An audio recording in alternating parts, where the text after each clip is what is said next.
What's up, degenerates? Mad Merrigan here for Cold Bear Sports. Right, lads, what a weekend of ups and downs.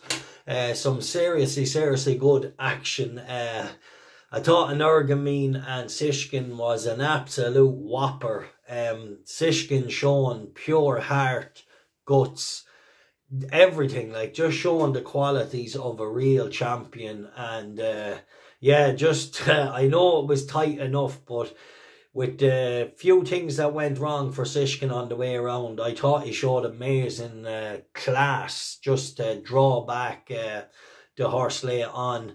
You know, just brilliant race to watch. And yeah, look forward to Cheltenham. I'd like to see it again. Sishkin, I think, was the best, much the best, with all the things that went against him. But still in all, it makes for an exciting race in Cheltenham, as, you know, that was 2-1. And, you know, look, Sishkin, I think, has his measure. But it's still, let's see it once more anyway. So the champion chase is definitely going to be interesting. It took Sishkin a minute to get running. It always does take him a minute to get running. But once he gets into gear, he's just an absolute warrior. So hope you enjoyed that. What else did I see over the weekend that I like? Oh, what about David Bass today? Did anybody watch David Bass's ride on 2 for Gold today in Linkfield?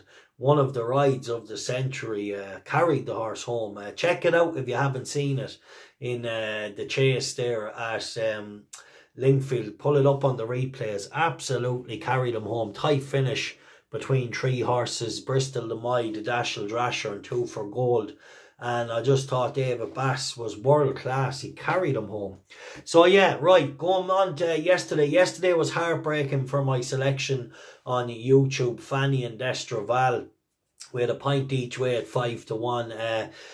Got moving plenty early enough under a big weight. But I have to say, another top class cool ride from Kevin Brogan to run us down late. But Fanny and Destroval enhanced his reputation there for me. I thought it was a massive run under top weight, and he hit the front going down the back straight and was pressing on the whole way up the hill. He went 4 or 5 lengths clear into the straight, but you always knew with the big weight up them last couple of 100 yards, he'd be vulnerable. And Kevin Brogan was just so patient. He kind of left Fanny and Destroval beat himself before he challenged.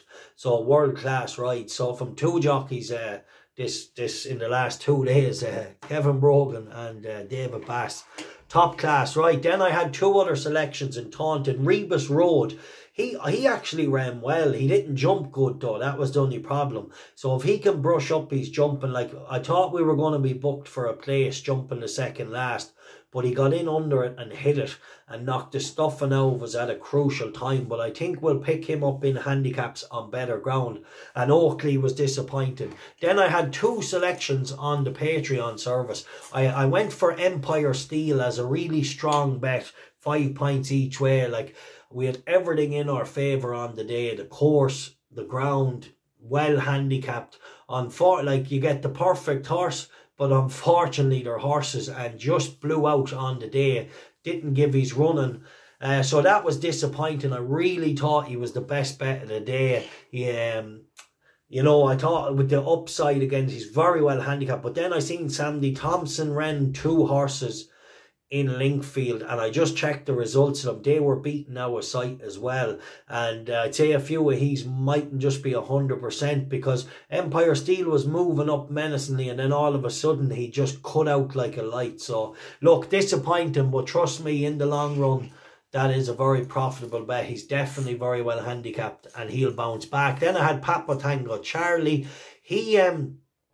He was beaten the minute he jumped off. He wasn't going at all. He wasn't travelling. So something not right with him. He was beat the minute he started. And however, today bounced back in style with a nice winner. Triple Trade. I had 3 points win on that at 7-2. Really thought the step up and trip was going to bring out improvement. Lovely horse. Just one of those horses that takes a minute learning the game as he goes. So lovely to claw back 10.5 pints or whatever it was there today.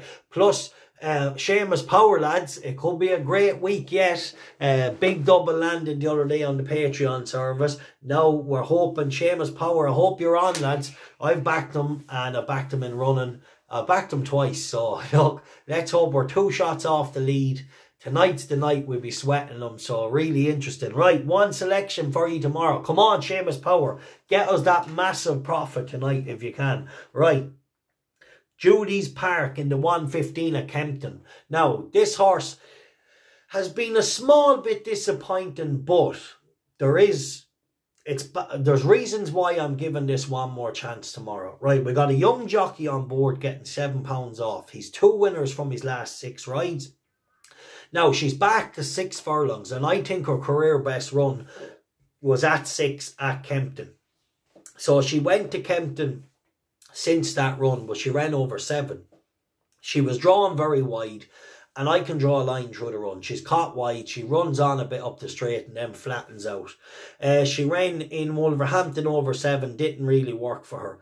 And then she ran in Chelmsford, I think that was over 6. But I think back at Kempton tomorrow, from a better draw in stall 5, I think. Now, she will take her time probably. But I think with this good young jockey on board, Harry Davis, this is the one time I'm going to be with her. A pint each way at 6-1. Judys Park.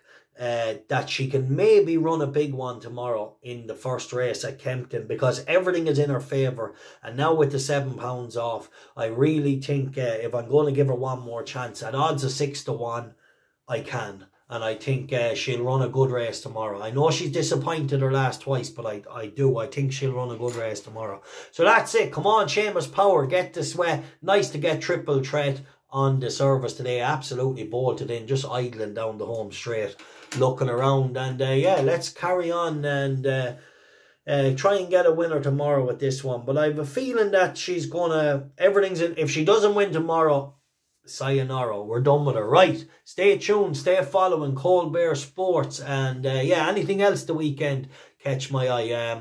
Oh, the Skeltons had a great day in Ascot. I thought Molly Zolly's Wishes was very impressive.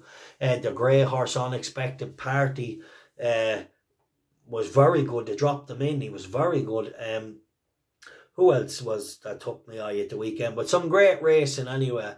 Definitely enjoyed it. Enjoyed the clash, Sishkin and Ergamine. I think Sishkin proved much the best, but I still want to see it again anyway. But I think barring any accident, Sishkin might just get him most, 9 out of 10 times down the stretch. Anyway, look, great racing, great Paul Town, and absolute flawless ride, just beaten by a champion horse. Right, take care and God bless.